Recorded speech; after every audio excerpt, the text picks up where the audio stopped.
Assalamualaikum warahmatullahi wabarakatuh. Selamat pagi adik-adik. Kali ini Bapak akan mengajarkan tentang pelajaran ilmu ekonomi paket B ya. Ekonomi manajemen tentunya. Nah, judulnya adalah Lembaga Keuangan dan Perdagangan Internasional. Nah, kita akan membahas lembaga keuangan. Cuman yang pertama kita harus belajar tentang pengertian uang dulu dan sejarah uang ya. Nanti untuk bab-bab berikutnya baru kita ada waktu kita jelaskan tentang perdagangan dan lembaga-lembaga lainnya. Nah, untuk yang pertama adalah pengertian uang. Nah,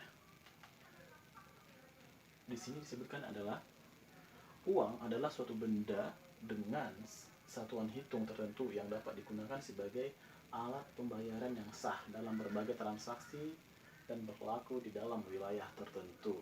Nah, uang juga disebut sebagai alat penukaran yang sah. Oke. Demikian pentingnya fungsi uang, sehingga keberadaan uang di suatu negara diatur oleh undang-undang. Sejarah lahirnya uang. Nah, uang yang kita kenal sekarang memiliki sejarah yang panjang ya. Perkembangan uang dapat dibagi dalam 3 tahap. Yang pertama, orang memakai cara barter. Nah, barter itu adalah tukar menukar dengan barang. Contohnya adalah tukar menukarnya adalah beras dengan pakaian. Nah, ditukar. Terus yang kedua adalah tahap kedua, orang menggunakan benda uang sebagai alat tukar. Nah, benda ini sebagai alat tukar. Nah, benda apa dulu? Bisa jadi seperti logam, besi, ataupun emas dulunya ya, sebagai alat tukar. Itu adalah tahap kedua.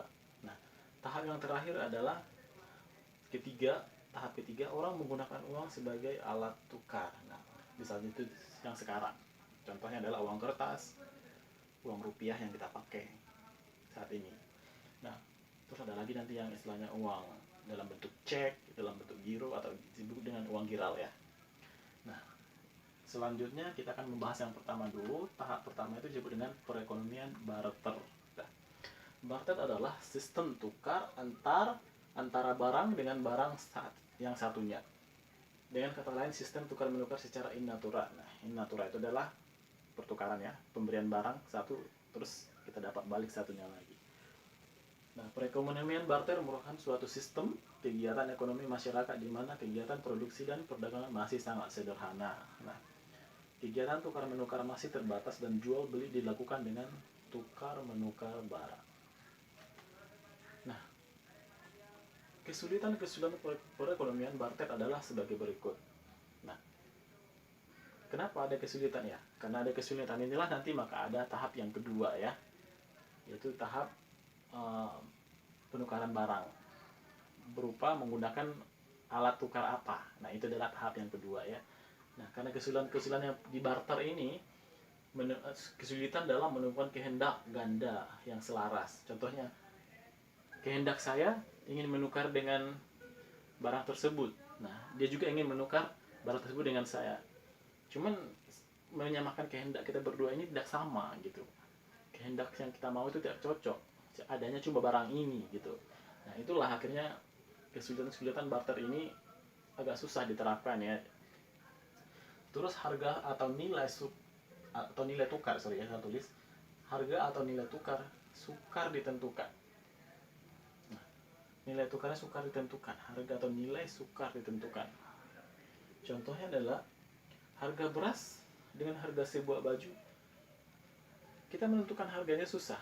Nah, maksudnya sebenarnya mahalan mana sih atau untungan mana sih pakaian daripada beras tersebut. Contohnya, ternyata harga bajunya cuma kainnya tipis atau gampang robek, sementara beras di beliau beras premium yang ya wangi lah, beras wangi yang pulen gitu. Jadi si penukar barang ini tidak sesuai yang diharapkannya. Nah, makanya harga atau nilai itu sukar ditentukan. Terus pilihan pembeli dibatasi. Nah, misalnya saya mau tukar dengan dia, saya mau tukar barang dengan dia.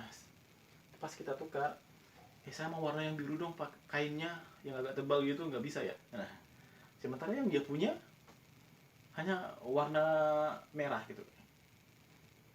Akhirnya ya tidak terpuaskan kan kebutuhan kita dengan barter tersebut. Maka muncullah yang kedua, alat pertukaran berupa barang. Nah, adanya berbagai macam kesulitan dalam perekonomian barter, nah, menyebabkan masyarakat menetapkan benda atau barang sebagai alat perantara dalam pertukarannya. Oke. Bangsa Mesir kuno dahulu memakai gelang atau cincin sebagai uang. Terus Inggris kuno dan negara-negara lainnya memakai potongan besi sebagai uang ya. Sedangkan bangsa India di Amerika menggunakan tiram sebagai uang. Pertukaran langsung barang dengan barang ternyata menghadapi banyak kesulitan. Nah, yang tahap kedua ini juga mengalami kesulitan ya. Nah, oleh karena itu diperlukan barang perantara yang dapat memuaskan pertukaran. Misalnya besi. Besi dijadikan sebagai alat tukar. Gimana kalau satu karung besi, mampu nggak kita membawa uang tersebut? Dalam membawa uang sekarang aja ya, kalau ada uang receh gitu kan.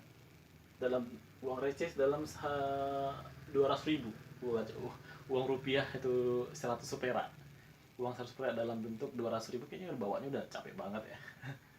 Nah, alat pertukaran tersebut akhirnya tidak dipakai lagi. Nah, lanjut ke alat pertukaran yang berupa uang logam. Nah, sama juga, uang logam tersebut juga dalam bentuk banyak pasti akan berat ya, kesulitannya pasti banyak. Akhirnya yang terakhir muncullah uang kertas bank. Nah, uang kertas adalah alat bayar yang sah untuk jumlah yang besar. Nah, kenapa uang kertas dipakai? Karena bentuknya ringan ya dan mudah dibawa ya, tidak terlalu berat lah dalam bentuk jumlah yang besar. Nah, kebanyakan negara sekarang ini menganut sistem standar kertas. Betul, Indonesia sendiri ya termasuk. Uang yang kita punya sekarang, bahkan uang 100 perak aja kadang kita nggak pakai lagi ya, hanya sebagai tukar-tukar di Indomaret atau di mall-mall supermarket ya. Dengan standar ini peredaran uang tidak lagi dihubungkan pada salah satu logam. Nah, betul ya. Terus tahap uang giral. Nah, kenapa muncul tahap uang giral? Adalah tahap modern ya. Perkembangan ekonomi modern tidak dapat lagi hanya mengandalkan uang tunai. Nah, sekarang ada muncul disebut dengan uang praktis, yaitu disebut uang giral. Contohnya adalah rekening koran yang dapat dicairkan dengan menggunakan cek dan giro. Nah, betul. Bila seseorang atau suatu perusahaan menitipkan uang kepada sebuah bank, pembayaran dengan uang itu dikatakan orang perusahaan tersebut membuka rekening koran. Nah, atau koran sama dengan baca dengan koran, oke, atau berjalan ya pada bank tersebut. Nah, syarat-syarat uang. Suatu benda yang dapat diterima sebagai uang harus memenuhi beberapa syarat. Ada syaratnya nih, syarat-syarat uang ya. Sebagai berikut: diterima oleh umum. Oke.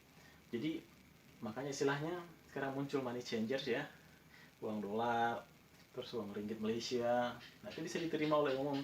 Tapi di Indonesia kita tidak bisa gunakan uang tersebut secara sah ya, karena peraturan di Indonesia adalah uang tersebut harus ditukarkan dulu dalam bentuk rupiah, baru bisa digunakan di Indonesia. Begitu juga kita ke Malaysia, begitu juga ke Singapura, kita harus menukarkan rupiah tersebut karena di sana tidak berlaku uang rupiah. Terus mudah disimpan. Nah, mudah disimpan ya. Bayangkan kalau kita bawa logam yang dijadikan uang, alat tukar logam dalam bentuk logam itu kayak tahu ya gimana cara ngantonginya ya, bawanya. Nah, mudah diangkut atau mudah dibawa, betul. Mudah dibagi-bagi, betul juga. Tidak mudah rusak, ya betul. Uang kita, bayangkan kalau uang kita yang 100.000 ya, itu kualitasnya bahannya tuh nggak gampang robek, ya, tebal, bahkan tahan air ya.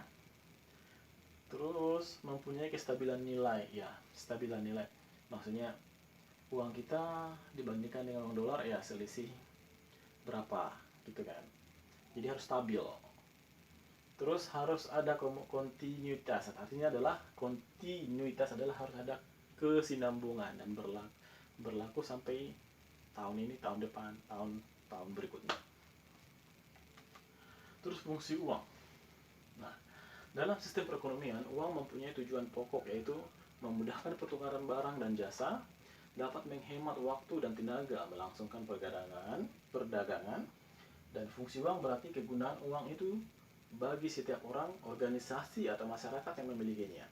Fungsi uang yang sedemikian penting itu dapat dibedakan menjadi 3, yaitu fungsi primer, fungsi sekunder, dan fungsi dinamis. Oke. End of slide so. Oke. Sampai di sini dulu pelajaran kita tentang ekonomi. Nah, paket B ini Bapak sudah bikin dalam bentuk file ya. Nanti bisa dibaca dan saya akan kirimkan dalam bentuk file juga. Selain video ini, Bapak akan kirimkan ke Bu Ita ya. Dan soal-soal yang harus dikerjakan. Dan terima kasih Bapak ucapkan. Sehat-sehat di rumah. Jangan keluar kalau nggak penting-penting sekali. Stay safe ya, gunakan masker jika mau keluar ya. Jaga kesehatan. Semoga kita selalu dalam lindungan Allah Subhanahu wa Ta'ala. Assalamualaikum warahmatullahi wabarakatuh. Terima kasih.